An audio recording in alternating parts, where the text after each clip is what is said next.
Thank you, Julie, Steve, and worship team. We all had to make quite a pivot this morning, as well as our sound crew and our live stream team. I just want to give them a huge thank you and all the folks who helped set up this morning. It was not what they expected when they walked in here. And as I was thinking of expectations and of celebrations, because today is a celebration day in the life of the church, I have a question for you. And the question is, what's the most surprising surprise party you have ever been to? Today. I didn't plant him, I promise. Neil says today. Yes, today's a surprising surprise party. What else? You can just kind of call it out. A surprising surprise party you've been to. Or you can kind of picture it in your mind's eye. The one I was thinking of happened a number of years ago when I was on staff at a church in town. And it was a really special person's birthday coming up. It was a milestone birthday. And so we really wanted to make it special, and a whole team of people came together, and the day of it arrived, and we were hiding. We were literally hiding. We had the presents there, the food was there, and energy was building. And then after a while, we started asking, wait, why aren't they here? We started to talk to each other, and it turns out that everybody thought someone else invited the person. Surprise! Surprise! Someone had to call them. It was not me. I'm so glad I didn't draw the short straw to be like, hi, we actually need you to come to church right now because there's a party for you. So yeah, we're like, is this still a surprise? So I think at that time we were more surprised because the person had to be told in order to come. And I think it's, the only one I've ever been at where the folks who are, planning it and thinking about it were more surprised than the person who was being celebrated. And as I think of that first Easter, I think, we're celebrating Jesus, and Jesus knew what was going on behind the scenes because Jesus was there in all of them. But it would have been a big surprise for his disciples that very first Easter. And not only would have been a big surprise, even though Easter is a celebration for us, it's a feast day for us. After 40 days of fasting, walking with the shape of Jesus' life, almsgiving, giving to those in need, 40 days of Lent, we have the feast day in the global church of Easter. So technically today is a party. Woo, he is risen! He is risen. It's a party now, but it was not a party that first Easter. Because to the folks that first Easter, they weren't waking up early in the morning, getting ready to go to a celebration. Instead, they were waking up early in the morning, more to go to a celebration of life. They were waking up in the morning with the story of death and dying surrounding them. Have you ever had that awful feeling when something really horrible has happened in your life and you wake up and for a minute you forget about it and then it kind of all rushes in on you? You're like, oh, that happened. Has that ever happened to you, or am I the only one? You're like, something terrible was lost, someone died. I remember there have been so many different points in my life, including when our son died 15 years ago, and I would wake up in the morning and sometimes I would have a few moments of, it's a new day, before I remembered. And for the disciples that first Easter morning, they would have woken up and remembered. They were in a story of death and dying, not in a story of celebration. So they find themselves waking up, carrying the weight of that day. It was not a party. And the women who had stayed with Jesus all the way through his crucifixion, who had stayed watching all the way through his death, had stayed at a distance watching even after the news went to Pontius Pilate, the Roman governor, that Jesus had already died, which was kind of unusual because oftentimes people would be on the cross for days. So the Roman governor was so surprised Jesus was already dead, and folks are asking if they can bury his body, that he even had his Roman guards, like the militia, the empire's militia that were in charge of this execution, literally had to verify he's dead. The Roman centurion had to see that he was dead. They cut him down from the cross. His body was given to a friend of his who was a dear religious leader, one of the few that didn't want him dead, and was placed in this beautiful man's tomb that had never been used, this garden tomb that he had been saving for himself, but wanted to give to Jesus. It was not a party. And the women who had stayed all the way through, they went and they saw the place where Jesus was laid. They saw the tomb. They saw this big stone that was rolled in front of the tomb. And then it was the Sabbath. They had to go home. Throughout the Sabbath, they waited. It was a day to do no work. Very early in the morning, where our text shows up for us today, very early in the morning, they take all of the customary oils and spices, and they go to anoint Jesus' body for their celebration of life. That's what they expected to do this morning, because they expected the story of death and dying to end in death. And death, friends, is one of the sure things in our lives, right? I've heard it said there's two sure things. There's death and taxes. Had to look up who said that one day. And in Jesus' story here, this weekend of death and dying, everyone thought the story would end in death. All of Jerusalem thought the story would end in death and dying. Remember, Jesus isn't the first person to come and to be a messianic figure. Other folks had come with stories of liberation and freedom and had followers, and all of them had been killed by the Roman Empire. There was Simon of Perea. He was a former slave. He was crowned king of the Jews by his followers. They burned down a royal palace in Jericho, and they were killed by the Roman Empire. This is like when Jesus was maybe a baby. Then there was Athronges. He was a shepherd who led a large peasant revolt. And he and his brothers would wear a diadem crown, these little crowns to kind of signify their royalty and their messianic hopes, that God would be sending a savior. And they too were killed by the Roman Empire, and all of their followers were disbanded. And these weren't the only ones. There were many during this time where there were so many who were so oppressed by the Roman Empire, and they were hoping for something better. So all of Jerusalem would have expected that Jesus was just like another one of those figures who would die, and that everything would die, all their hopes would die with him. Now, the religious folks of their day, they also expected the story to end in death, right? The teachers of the law and Pharisees, they believed that eventually there would be a resurrection, but they believed that it would be at the end of all days for all humans. They didn't believe the Messiah would necessarily be resurrected. The Sadducees didn't even believe in a Messiah. These are all different groups there.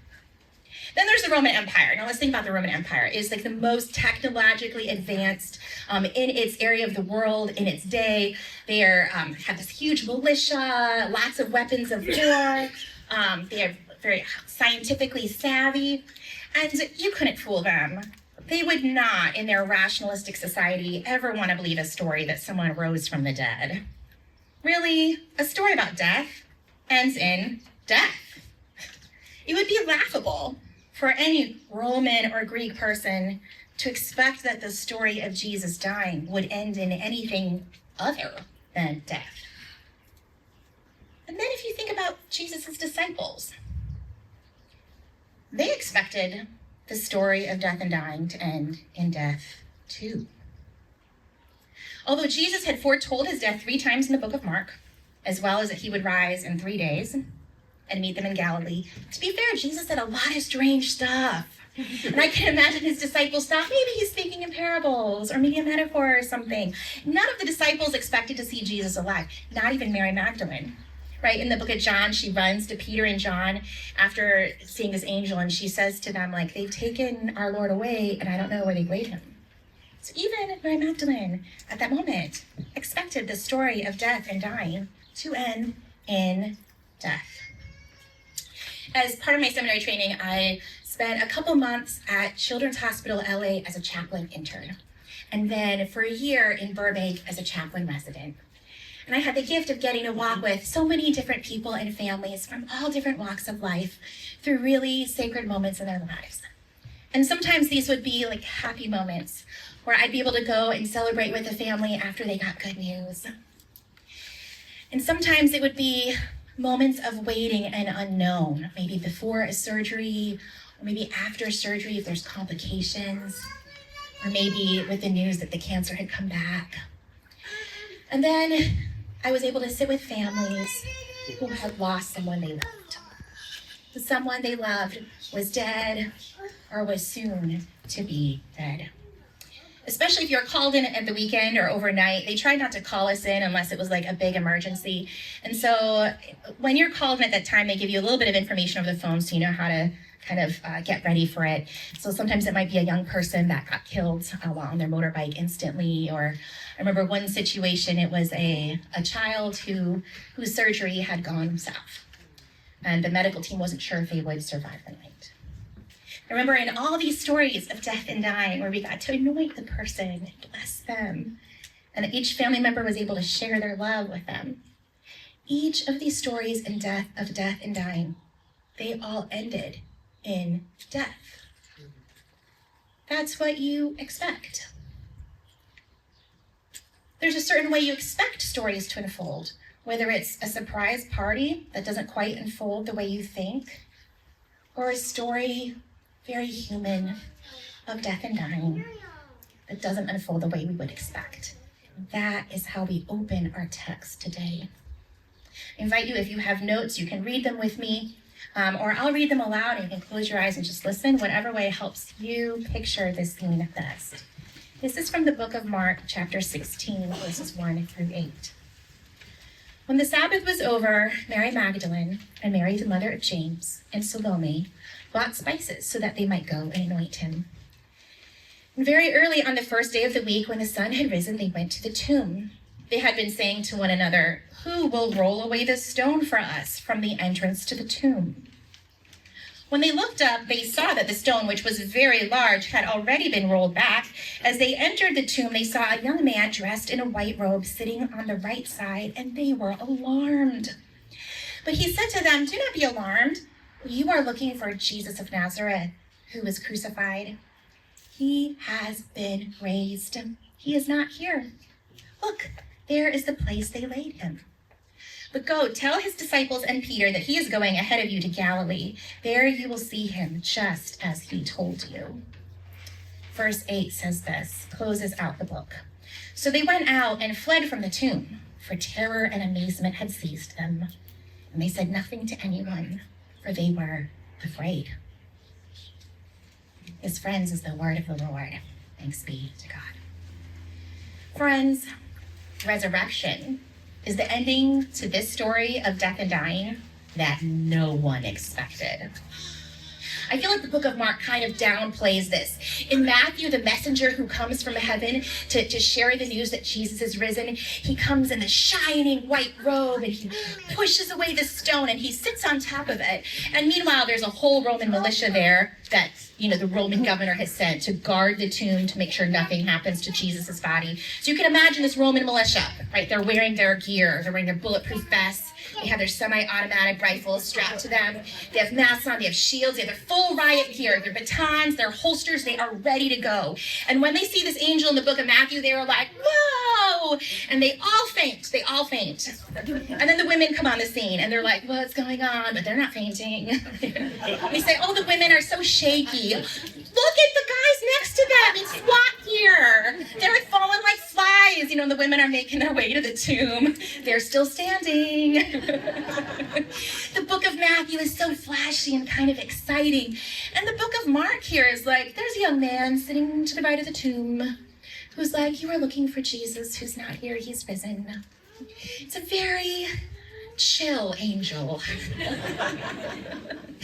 Inviting them into the moment, grounding them.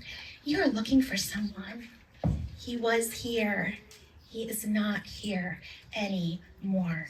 And Mark tells it very plainly, very unobtrusively. We know it must have been scary because the women are shaky. They're shaky. That word for terror means they were like literally like this. They were afraid and they were also amazed. As the book of Matthew puts it, they were fearful and full of joy, which I love. Fear and joy together. Resurrection is the ending no one expected. The women didn't expect it. And Mark invites us to sit with how unexpected it is. He writes it in an unexpected way, very non-flashy. And then he makes sure that we know exactly who received this message. And it was women. He names them Mary, Mary Magdalene, and Salome. We know there were others too. He just names a few. Maybe they were the ones still alive. You could go talk to them if you wanted to hear about it. Now, the thing is, with him naming women as witnesses, this is really unexpected because back in their day, women were not considered reliable witnesses. So even in a court of law, like the historian Josephus, who's writing around the same time that Mark is writing this gospel in the first century, historian Josephus says that women, their testimony was not considered valid in a court of law because of two things, because of the levity and boldness of their sex. In other words, they're too flighty and trippy and silly. It's too much levity. And also they're too bold and opinionated and strong. I'm like, wait, which one, dude? They're too flaky or they're too pushy? I'm so confused. So women's testimony in a court of law was not taken seriously. There's a 2nd century philosopher known by Celsus. And he wrote a whole bunch of books against Christianity, and he thought his most compelling argument against Christianity was that women were the first witnesses of the empty tomb. And I'm going to quote him on this. He says this right here. Christianity can't be true because the written accounts of the resurrection are based on the testimony of women. And we all know women are hysterical. It's the actual word he used. It's so horrible. And Mark doesn't downplay that. Mark is like, yeah, you want to hear some unbelievable news? Well, let me tell you some unbelievable news. Even the news of resurrection comes to us sight unseen. The resurrection in the book of Mark takes place off screen, right? If you're reading the book of Mark, it opens and Jesus is on this scene and he's healing people and he's teaching. And everywhere he goes, the camera's following him. It's like a documentary and they are just plastered to him all the way up through the terrible end. And then suddenly, Jesus is off screen. We don't see the resurrection take place in Mark. Instead, we are told about it. We are told. We are told Jesus has been raised to life. As he said, the women are to tell the others. And you would think that at this point in time, Mark would pull the book together, but he does not. I love Mark. He's great. He then ends the story right there. Boom, there's the whole book. Mic drop. So women who are considered unreliable witnesses, they are running away now in terror and amazement. And that's the end. Scene close. What is up with that? Mark is the first gospel writer. So this is the very first book written. And you'd think that maybe he'd feel the weight of that. Like, oh, I really need to be thorough so that people know. No, Mark really wanted us to feel something. He wanted us to understand a little bit of what it might felt like that day. When you don't quite see the reality and the beauty that has happened, but you know somehow in your gut, in your soul, in your mind that maybe it is true. Maybe this could be something God does. And Mark is writing at a time that a lot of the original disciples are alive, right? He names these women. A lot of them have very vibrant lives, they're very vocal. He could have used any of their stories, and he doesn't use their stories. Maybe he's inviting you to go ask them. Because remember, scripture is written for us, but it's not written to us. He's writing to 1st century Roman Empire. It's for us. He's writing to them. Now, depending on what your English translation you're using, you might even notice that some theologians and copyists and scribes felt uncomfortable with the way this book ends, and they actually add different endings on because they're trying to be a little more thorough. So I think like a Bible I was reading had like 3 different endings because they kept adding to it to make you feel a little bit more like, well, what happened? But Mark, his gospel, all the earliest manuscripts we have, the most reliable manuscripts, every single one of them ends with verse 8. Mark wants us to feel the unexpected, unanticipated, powerful claim that is being made here. Jesus is not in the grave. He is risen. Can it be? Just like for the first people encountering this story that sacred Sunday, you and I, we have to face our own astonishment, our own fear and questions, our own wondering at the prospect of an empty tomb, and a God who takes on the pain and shame of the world, fulfilling centuries of prophecy, inviting us to be confronted by the resurrection, be confronted by God's unexpected change. Because friends, the resurrection, if it's true, it has power to change your life. It means that this observable world is not all there is if the resurrection is true. If the resurrection is true, it means that God has descended so low, he's identified with the worst of the worst.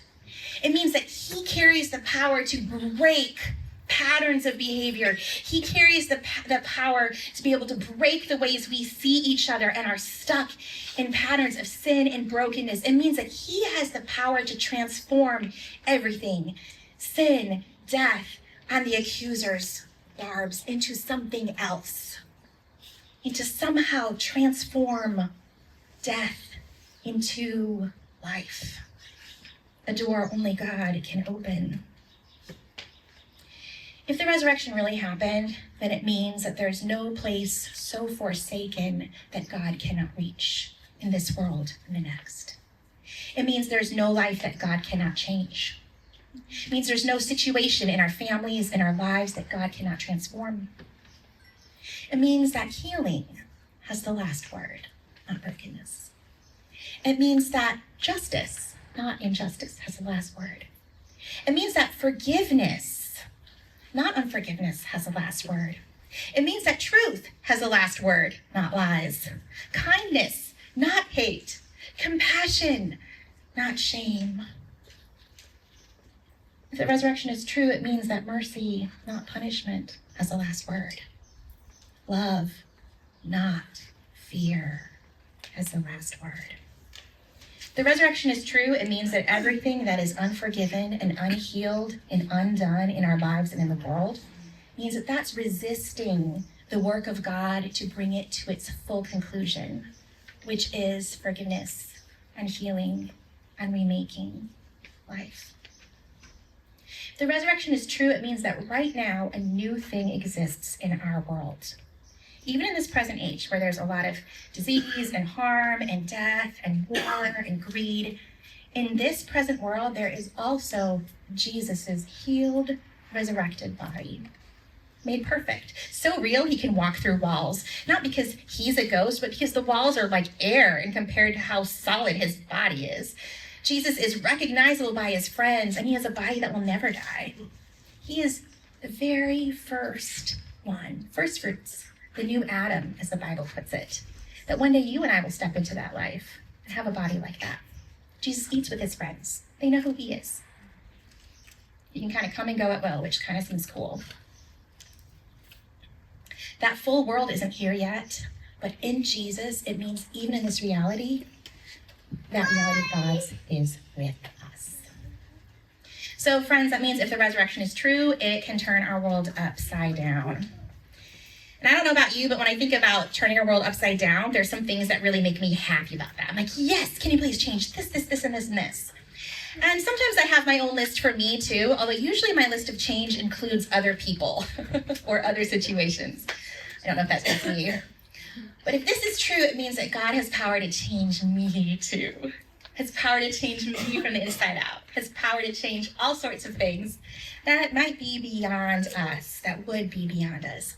Now, because change is hard, I feel like a lot of us sometimes resist it. Now, if we did a quick poll here, if we have a couple ways of responding to change, there's some people who jump into the situation right away because you just want to respond to it and move on. Let's get this change over with. So do we have any people like that in the room? Like, let's do this change. Okay, there's a couple of us. What about those in your room that are like, I'll wait till I have to change? And, your hands are fine. Yeah. Yes, also if you're in a relationship, you tend to marry each other. You tend to be in a relationship with each other. Those who want to adapt to change right away, those who want to stay a little bit longer where it is. We often resist change, but sometimes change is exactly what's needed. Now, the women walking to the tomb that morning, I want to draw your attention to one more thing. As they're walking to the tomb, they know there's something in the status quo that needs to be changed. As they're walking to the tomb, they have a question that they're asking themselves. And in the text, The Greek verb used there means they ask it again and again. What's the question they're asking in the text? They ask it again and again. They say, if you look at your text, it starts with who. Who will roll this stone away? That's right, Owen. The women, as they're walking, they've seen where Jesus was laid. And these garden tombs, archaeologists tell us similar ones around this day and age, they'd be about 1.5 to 2.5 tons. This big stone we're talking about, maybe about the weight of a car that would roll in front of the tomb and keep everything in it safe. So as the women are walking, they're not letting this obstacle stop them, but they know it could. They know there's a change in the status quo that needs to happen, but they also know they cannot change it on their own. So they're asking again and again, who will roll the stone away? Can we all say that together?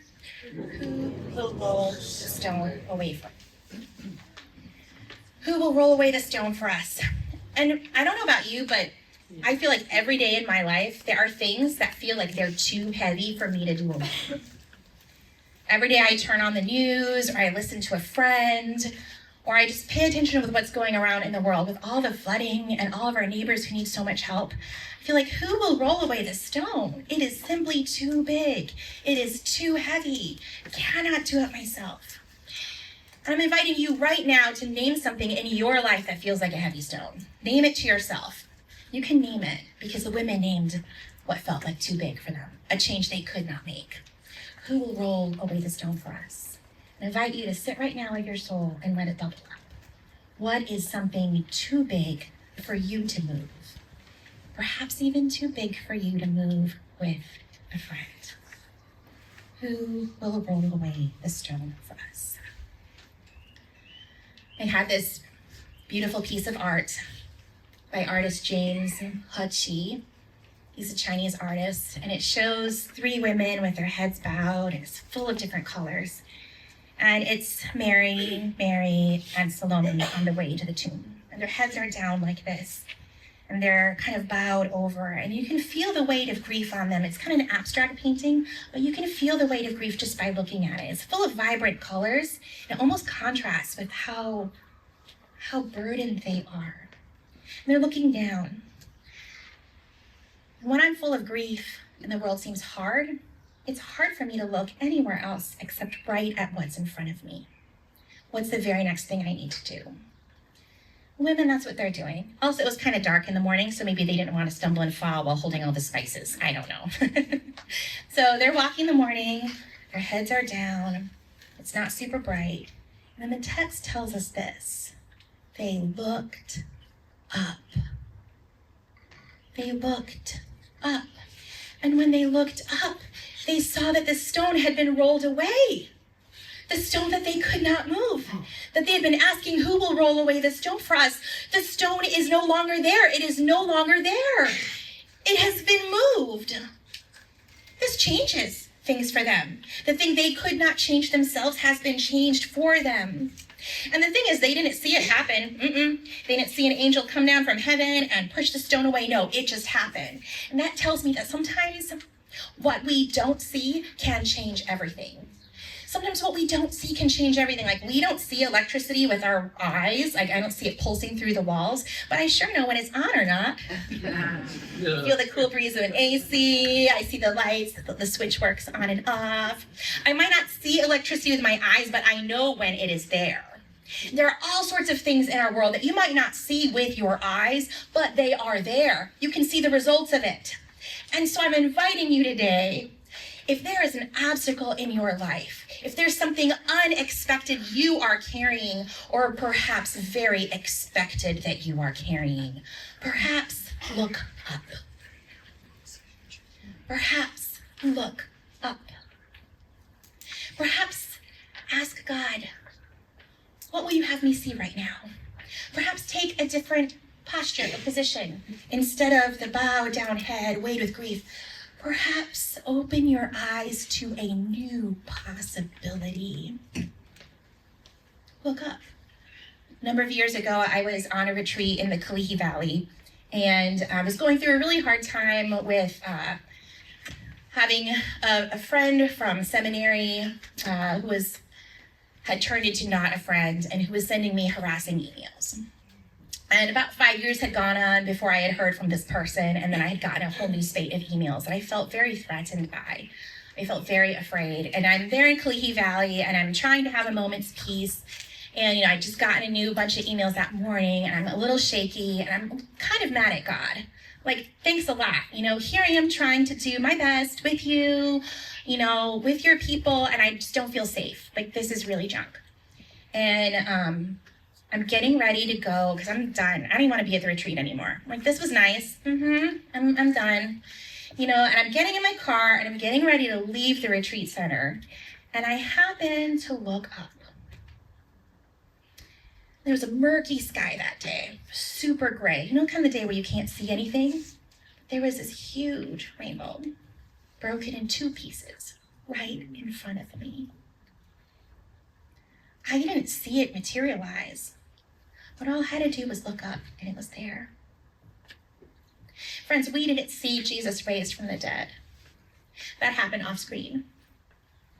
But if the resurrection is real, then that means his power is still here. It means his life is still here.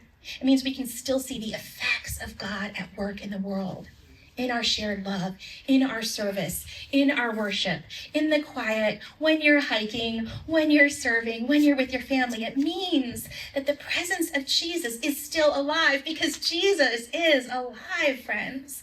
Can we look up? Can we look up today and celebrate the goodness of our liberating God, who chooses what everyone else despises, chooses the outsiders, the women, to share the good news? Can we look up and celebrate the power of our loving God, who doesn't supersede our humanity, but embraces it, lets the women be fearful and full of joy at the same time, welcomes that? Can we celebrate that God? Can we look up and celebrate the compassionate reach of God, who doesn't want to leave anyone out? Can we look up and recognize that all the death-dealing powers at work in the world, whether they be empire, whether it be religion without compassion or love, whether it be judgment without mercy, every single death-dealing power at work in the world does not have the last say. Even the women running out in fear, they don't have the last say either, because guess what? Fear didn't have the last say on them. Their joy took over, and they told someone. And that someone told someone. And that someone wrote a book. And they all met Jesus, who met them in Galilee. And somehow all these thousands of years later, you and I are still reading about it. Because their story did not end with fear. It did not have the last word. Resurrection is true. God has opened the door we could not. Heaven's possibilities of wholeness are here. Let's pray. Lord, thank you that resurrection is the ending of this story we would never have expected. And yet you did. You knew it. You invite us into it. Thank you for this story that once again invites us to confront the reality of you with us, to confront our own wonderings in the ways that we maybe believe, but maybe don't believe with our full heart. Inviting us in to see you here now, without judgment, with invitation and joy. Thank you that you are a God who is able to roll the stone away, invite us into changes we need made that we cannot make on our own, and ultimately roll all barriers away between us and you, between humanity and this world you made and you, our saving, loving God. Thank you that you made that possible. And thank you that you will have the last word. Amen.